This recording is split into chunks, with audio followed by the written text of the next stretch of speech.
In this video, we will learn how to find equivalent fractions for 5/16. To find equivalent fractions for a given fraction like 5/16, we need to multiply or divide both the numerator and the denominator by the same number. This does not change the value of the fraction. Let's see an example.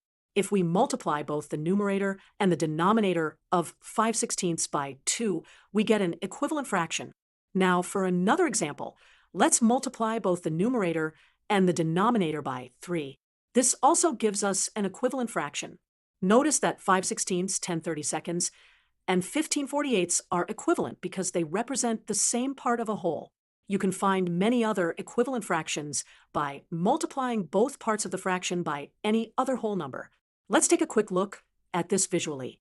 Here's the fraction 5/16, represented in a bar divided into 16 equal parts with 5 parts shaded. These are equivalent to 10/32 and 15/48. As you can see, each equivalent fraction covers the same portion of the whole. In summary, equivalent fractions have the same value, even though the numbers may be different.